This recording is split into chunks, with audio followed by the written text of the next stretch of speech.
Sri Kuberan TV நேயர்கள் அனைவருக்கும் மோசஸின் இனிமையான வணக்கங்கள். மாசி மாத பலன்கள் தான் பார்க்க வரோம். அதுக்கு முன்னாடி மாசி மாதம்னா என்னன்னு வச்சுக்கோ. மாசி மாதம் பார்த்திங்கன்னா ஆன்மீகத்துக்கு உகந்தமான மாதம் சொல்லுவோம். ஏன்னா தை மாதம் கர்மங்களை போக்கக்கூடிய மாதம். ஏன்னா அந்த காலகட்டத்தில் பார்த்திங்கன்னா நம்மக்கிட்ட இருக்கக்கூடிய நிறைய கர்மம்னா நம்ம செய்ய வேண்டிய விஷயங்களை சீராக்குவது, ஏன்னா பூர்வ புண்ணிய கர்மம் இதை எல்லாத்தையும் சரி செய்வதற்கான காலம் பார்த்திங்கன்னா தை மாதம். மாசி மாதம் என்னென்னாக்கா, ஏன்னா தை பிறந்தா வழி பிறக்கணும் இல்லையா, அப்போ அந்த கர்மங்களை நீக்கும் போது தான் வழி பிறக்கும். அந்த வழி என்பது தான் மாசி மாதத்தில் பிறக்கும். அதனால தான் பார்த்திங்கன்னா இந்த மாசி மாதம் ஆன்மீகத்துக்கு உகந்த ஒரு ஏற்ற மாதம். அதனால தான் இந்த மாதத்தில் தான் பார்த்திங்கன்னா மகா சிவராத்திரி கொண்டாடும். புரியுதுங்களா? மகா சிவராத்திரி பார்த்திங்கன்னா மாசி மாதத்தில் வரக்கூடிய விஷயம். ஏன்னா மாசி மாதத்தில் தான் பார்த்திங்கன்னா கும்பத்தில் சூரிய பகவான் இருந்து தன்னுடைய வீட்டையே பார்ப்பார். அப்போ என்னென்னாக்கா ஆத்ம காரியங்கள், அந்த ஆத்ம பலம் என்பது இந்த காலகட்டத்தில் அதிகமாகும்.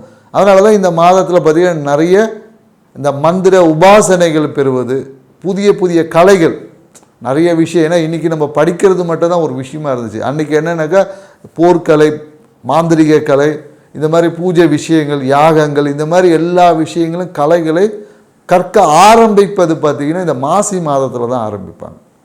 அதே போல் புதிய புதிய விஷயங்களை தெரிந்து கொள்வது, குருமார்களோட ஆசீர்வாதங்களை வாங்குவது, மேலும் நிறைய இந்த மாதத்தில் பார்த்திங்கன்னா இந்த தீர்த்த வாரியம் அப்படின்னு சொல்லக்கூடிய நிறைய புண்ணிய ஸ்தலங்களில் போயிட்டு புனித நீர் ஆடுவது, இந்த மாதிரியான விஷயங்கள் எல்லாமே இந்த காலகட்டத்தில் மிக சிறப்பான ஒரு பலனை தரும்.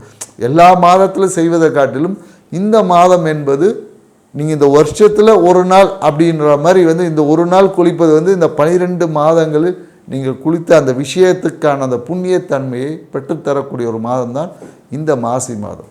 அதனால் பார்த்தீங்கன்னா குறிப்பாக இந்த மாசி மாதத்தில் பார்த்திங்கன்னா இந்த சிம்ம ராசிக்கு மிகப்பெரிய அற்புத பலன்களை கொடுக்கும். சிம்ம ராசிக்காரங்களுக்கு, மேஷ ராசிக்காரங்களுக்கு, அதே மாதிரி மிதுன ராசிக்காரங்களுக்கு, இவங்களுக்கெல்லாம் பார்த்திங்கன்னா மிக அபரிவிதமான நன்மைகளை அள்ளி வழங்கக்கூடிய ஒரு சிறப்பான மாதம் தான்.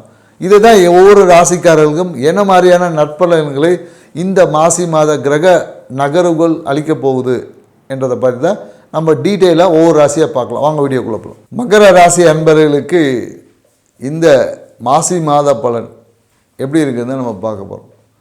ஸோ மகர ராசி அன்பர்களுக்கு இந்த மாசி மாத பலன் பார்த்திங்கன்னா ராசி அதிபதியான சனி பகவான் 3ஆம் இடத்துல இருக்கார். ஏன்னா அவரும் பார்த்திங்கன்னா வக்ர நிவர்த்தியாகி உங்களுக்கு அற்புதமான பலன்களை அள்ளி கொடுத்துட்ருக்கார். ஏன்னா சனி பகவான் கொடுத்தா தடுக்க யாரும் முடியாது. ஸோ அந்த மாதிரி ஒரு அற்புத பலன்களை கொடுக்குறது சனி பகவான் தான். குரு பார்த்தா கோடி நன்மை தான், ஆனால் அதிர்ஷ்டத்தை அள்ளி வழங்குறது சனி பகவான் தான் மேன்மையானவர். ஸோ அதனால் ராசி அதிபதியான சனி பகவான் 3ஆம் இடத்துல இருந்து நீங்கள் எடுக்கக்கூடிய எல்லா விஷயத்தையும் வெற்றியாக அமைத்து கொடுத்துட்ருக்கு. அதான் சொல்லுவாங்க, ஸ்லோவாக ஓடின ஆமை தான் ஜெயிச்சுது, அவசரமாக ஓடின முயல் தூங்கிடுச்சு. ஸோ அதுபோல் தான் என்னன்னாக்கா மகர ராசிக்காரங்களை எப்பொழுதும் எடுக்கக்கூடிய அந்த முயற்சிகள் ஸ்லோவாக இருந்தாலும் வெற்றியை நோக்கி பயணிக்கும், வெற்றியாக மாறும் என்பது தான் விஷயம். ஏன்னா கடந்த காலகட்டத்தில் என்னென்னாக்கா திடீர் விஷயங்கள் நடந்துக்கும், நிறைய விஷயங்கள், எதிர்பார்க்காத நிறைய விரயங்கள், எதிர்பார்க்காத திடீர் பயணங்கள், இந்த மாதிரி நிறைய விஷயங்கள் ஏற்படும். எது இருந்தாலும் ஒரு இன்பேலன்சிங்காகவே இருக்கும். ஏதாவது ஒரு பண்ணதில் ஒரு நிறைவு இருக்குமானா ஒன்றுமே இருந்திருக்கு. ஏதாவது திடீர் தேவையற்ற விரயங்கள், மருத்துவ விரயங்கள் இருக்கும், நண்பர்கள் மூலிமா திடீர் பயணங்கள் ஏற்பட்டிருக்கும், உறவினர்களோட வருகை சந்திப்பு இருந்திருக்கும். இது எல்லாமே இருந்தாலும் ஒரு நிறைவாக இருக்க முடியுமானா இல்லை. ஏன்னா அந்த நிறைவுத்தன்மையை இந்த மாதம் உங்களுக்கு ஏற்படுத்தி கொடுக்கும். இந்த மாதத்தில் தொழிலில் பார்த்திங்கன்னா தொழிலில் வேலை செய்யக்கூடியவங்களுக்கு தொழில் ரீதியான ஒரு சிறிய அழுத்தம் இருக்க தான் செய்யும். ஆனால் இந்த காலகட்டத்தில் ப்ரொமோஷனுக்கான ஒரு வாய்ப்பு என்பது மகர ராசிக்காரர்களுக்கு உண்டு சொல்லலாம்.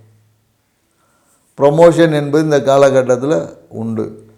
கடந்த காலத்தில் என்னென்னாக்கா வீடு சார்ந்த விஷயம், வாகனம் பார்த்திங்கன்னா ஏதாவது ஒரு விஷயங்கள் சர்வீஸ் செய்யக்கூடிய வாய்ப்பு ஏற்படும். சர்வீஸ் செய்து பழுது ஏற்படுத்தும். அதை எல்லாமே இந்த காலத்தில் சரி செய்து ஒரு மகிழ்ச்சிகரமான விஷயங்கள் இருக்கும். நிறைய பேர் இந்த காலகட்டத்தில் என்னென்னாக்கா வீட்டின் மூலயமாக ஒரு வருமானம் இருக்கும், இல்லை வாகனத்தை எதுக்காக விற்கணும்னு நினச்சிருந்தாங்க. இந்த காலகட்டத்தில் அதை விற்பனை செய்து அதன் மூலயமா ஆதாயம் பெறக்கூடிய வாய்ப்புகள் என்பது உண்டு. அண்ணன் மூலயமா வருமானம் இருக்கும். கடந்த காலத்தில் அண்ணன்னாக்கா இருந்து காசை வாங்கிட்டு போய்ட்டுருப்பார், இல்லை கடன் கேட்டிருப்பார். ஸோ இந்த காலகட்டத்தில் என்னென்னாக்கா அந்த கடனை திருப்பி கிடைப்பதற்கான வாய்ப்புகள் உருவாகும். மனம் பார்த்திங்கன்னா எப்போதும் ஒரு கலர்ஃபுல்லான ஒரு விஷயத்தை எதிர்த்துருக்கும். நிறைய பேருக்கு சினிமாவில் போய் நடிக்கலாமா, இல்லை சினிமா மேலே ஒரு மோகம் ஏற்பட்டுருக்கும். சினிமாவில் நடிக்கக்கூடிய வாய்ப்புகள் எல்லாமே நிறைய பேருக்கு, ஆனால் அதை வேலைகளோட அழுத்தத்தினால நிறைய பேர் செய்ய முடியாமல் போயிருக்கும். ஸோ மீண்டும் அந்த வாய்ப்புகள் உருவாகலாம். நிறைய பேருக்கு யூடியூப் தொடங்கலாமான்ற ஒரு எண்ணம் இந்த காலகட்டத்தில் வரும். யூடியூப் தொடங்கலாமா, தாராளமாக இந்த காலகட்டத்தில் யூடியூப் தொடங்கலாம். மேலும் ஷேரில் முதலீடு பண்ணலாமான்ற ஒரு எண்ணம் வந்திருக்கும். தாராளமாக பண்ணலாம்னா தாராளமாக பண்ணலாம். ஆனால் அதிகமான முதலீடுகளை ஷேர் மார்க்கெட்டில் பண்ணுவது நாட் அட்வைசபிள். நம்ம கையில் இருக்கக்கூடிய எக்ஸஸ் காசை எடுத்துகிட்டு போய் கொஞ்சமாக போட்டிங்கன்னா ஓகே. அதிகமாக பேராசையால் ஷேர் மார்க்கெட்டு போனீங்கன்னா பெரும் நஷ்டம். சும்மா ஒரு டைம் பாஸுக்காக அப்படி பண்ணிங்கன்னா அது மிகப்பெரிய ஒரு லாபத்தையும் உச்சத்தை கொண்டு போய் விடும். அதுதான் இன்றைக்கி ஏன்னா நிறைய பேர் ஷேர் மார்க்கெட்டை நம்பி போனவங்களாம் கெட்டு போயிட்டான். சும்மா ஜஸ்ட் லைக் தட் பண்ணவங்களாம் பதிலாக மிகப்பெரிய ஒரு காசு சம்பாதிச்சிருக்காங்க.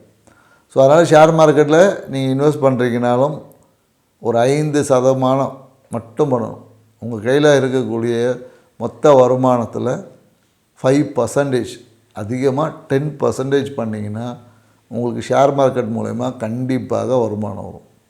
உங்களோட வருமானம் மொத்தத்தையும் கொண்டு போய் போட்டிங்கன்னா சாப்பாட்டுக்கு வழி இல்லாமல் போயிடும். ஸோ அதனால் இந்த விஷயத்தை மகர ராசிக்காரங்க மட்டும் இல்லை, எல்லோரும் புரிஞ்சுக்கணும். சரிங்களா? ஸோ அதனால் இந்த காலகட்டத்தில் வருமானத்திற்கான வாய்ப்புகள் பல வழியிலேருந்து வரும். வருமானம் வரும்போது கூட பிரச்சனையும் சேர்ந்து வரும். அதையும் நம்ம விழிப்பறோம். ஏன்னா இந்த காலகட்டத்தில் என்னென்னாக்கா ஏதாவது ஒரு விதத்தில் பெனால்ட்டி, ஃபைன் கட்ட வேண்டிய ஒரு சூழல்கள் வரும். ஒரு வாகனத்தில் போகும்போது, இல்லை ஒரு இடத்துல பார்க்கிங் விட்டுருப்பீங்க, நோ பார்க்கிங்கில் வண்டி விட்டுட்டு ஃபைன் கட்ட வேண்டிய சூழல் எல்லாமே இந்த காலகட்டத்தில் இருக்குது. அதே போல் என்னக்கா நிறைய விஷயங்கள் விருப்பப்பட்ட ஏதோ ஒரு விஷயம் பொருள் வாங்குவீங்க, அந்த பொருள் பார்த்திங்கன்னா டேமேஜாக இருக்கும். அதன் மூலயமா ஒரு சிறிய பொருளாதார விரயம் என்பது உண்டு. நிறைய பேர் இந்த காலகட்டத்தில் மருத்துவத்துக்காக ஒரு விரயம் செய்வாங்க, இல்லை இவங்களுக்காக இல்லை அடுத்தவங்க பிரச்சனைக்காக ஒரு விரயம் செய்யக்கூடிய விஷயம் இல்லை.